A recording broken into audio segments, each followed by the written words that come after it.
Hello प्यारे बच्चों, आज हम सीखने वाले हैं सिंपलीफिकेशन। क्या होता है सिंपलीफिकेशन? बेटे जब भी आपके पास सिंपलीफिकेशन हो और आपके पास डिवाइड, मल्टीप्लाई और प्लस या माइनस का साइन एक साथ हो बेटा। भाई किसी भी क्वेश्चन में आपका डिवाइड, मल्टीप्लाई, प्लस या माइनस हो तो सबसे पहले बेटा हमारा क्या सॉल्व होगा? डिवाइड सॉल्व होगा। सबसे पहले हम क्या करेंगे? डिवाइड करेंगे। उसके बाद क्या करेंगे बेटा? मल्टीप्लाई करेंगे। ठीक है। और उसके बाद हम क्या करेंगे? एडिशन करेंगे। और लास्ट में हम जाके क्या करेंगे? सब्ट्रैक्शन करेंगे। लास्ट में हम क्या करेंगे? सब्ट्रैक्शन करेंगे। और उसके पहले भी बेटा अगर हमारे पास क्या होता, देखो आपने सुना होगा बहुत मास। बहुत मास ये क्या होता है बेटा?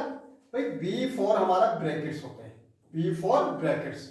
अब ब्रैकेट सबसे पहले बेटे ब्रैकेट्स रखते हैं। हमारे तीन तरह के ब्रैकेट होते हैं। ये बेटा हमारा स्मॉल ब्रैकेट है, ये हमारा कर्ली ब्रैकेट है, ये हमारा बिग ब्रैकेट होता है। तो सबसे पहले बेटा इन तीनों ब्रैकेट में से सबसे पहले हमारा स्मॉल ब्रैकेट रिमूव होगा, फिर हमारा कर्ली ब्रैकेट, लास्ट में हमारा क्या खुलता है? बिग ब्रैकेट खुलता है। ओके बेटा। उसके बाद ऑफ। ऑफ के मतलब होता है कि मल्टीप्लाई बेटा। ऑफ का मतलब क्या होता है? मल्टीप्लाई। ठीक है।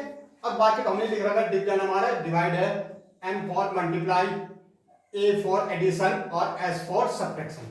अगर आपके पास एक ढंग का हो बेटा, आपका ब्रैकेट यहां पर हमारे पास कहीं भी ब्रैकेट्स नहीं है। ठीक है। नेक्स्ट वीडियो हम करेंगे ब्रैकेट सॉल्व करेंगे। लेकिन अगर आपके पास पहले डिवाइड हो तो सबसे पहले कौन सा होगा? डिवाइड वाला सॉल्व होगा।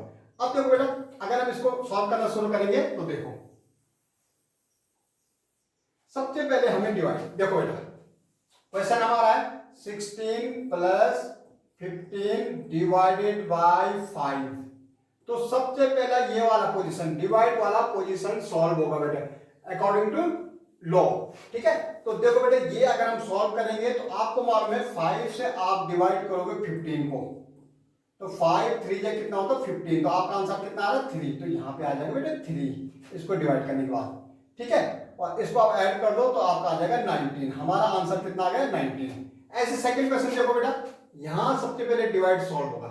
ठीक है। फिर हमारा क्या होगा? मल्टीप्लाई होगा, फिर हमारा एडिशन, तो डिवाइड। देखो 42 इसको हम ऐसे लिख सकते हैं 42/7 क्योंकि इससे डिवाइड करना। मल्टीप्लाई 4 प्लस 12 और माइनस 16। 7 से डिवाइड करो बेटा 42 को, तो 7 की टेबल आपको क्या बोलनी? 42 तक बोलनी, या आप रफ में जाके डिवाइड भी कर सकते हैं। 7 से डिवाइड करो बेटा 42 को, तो 7 6 जा कितना होता है? 42। तो यहां पे क्या आएगा बेटा? 6 आ जाएगा। मल्टीप्लाई 4 प्लस 12 और माइनस 16। अब सेकंड स्टेप पे आपको क्या करना बेटा? मल्टीप्लाई करना। सेकंड स्टेप पे बेटा आपको मल्टीप्लाई, फर्स्ट स्टेप आपका डिवाइड हो गया, अब सेकंड क्या हो जाएगा? मल्टीप्लीकेशन। तो 6 को देखो 6 4 से कितना होता है? 24 और फिर आफ्टर प्लस। तीसरे स्टेप पे आपको क्या करना है बेटा? एडिशन करना है। तो देखो 4 और 2 कितना होगा? 6 होगा, और ये हमारा 3 36। आप इसको सब्ट्रैक्ट कर दो बेटा। 6 में 6 गया 0, 3 में से 1 गया 2, तो ये 20 हमारा क्या आ गया बेटा? क्या आ गया? हमारा आंसर आ गया। समझ गए? तो बेटा जब आपका डिवाइड हो, मल्टीप्लीकेशन हो, एडिशन एंड सब्ट्रैक्शन, सबसे पहले आपको क्या करना है बेटा? डिवीजन करना है, फिर हमें क्या करना? मल्टीप्लाई, फिर एडिशन एंड सब्ट्रैक्शन लास्ट में। ओके। तो नेक्स्ट देखो बेटा हमारा, भाई अब देखो बेटा 39। तो सबसे पहले हमारे डिवाइड वाला पोजीशन है, तो ऐसे लिख देंगे क्वेश्चन को 16 प्लस 18 मल्टीप्लाई 9/3, क्योंकि हमें 9 को 3 से डिवाइड करना। तो बेटा 3 3 जा 9, तो क्या आ जाएगा?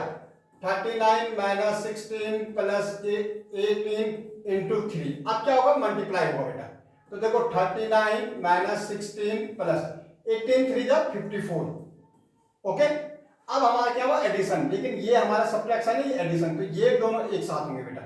तो देखो 39 और 54, 9 कितना हो जाएगा? 13 और 8 19 93 हो रहा, तो हमारा 93 माइनस 16। तो बेटा माइनस कर दो, 13 में से 6 गया, 13 में से 6 जाएगा कितना बचेगा?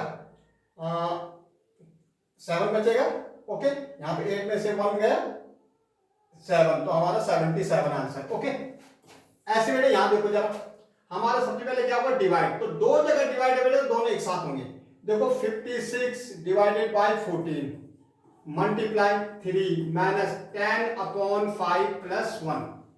भाई 14 4 जब 40 56 तो यहाँ पे 4 आ जाएगा, मल्टीप्लाई 3, 5 2 जब 10 तो यहाँ पे 2 आ जाएगा प्लस 1, तो मल्टीप्लाई कर दो 12 हो जाएगा, ठीक है, -2 + 1, भाई ये प्लस कर देंगे 13 हो जाएगा, 13 में से 2 कर दो कितना आ जाएगा 11 आ जाएगा, तो ये हमारा आंसर हो गया। ओके बेटा।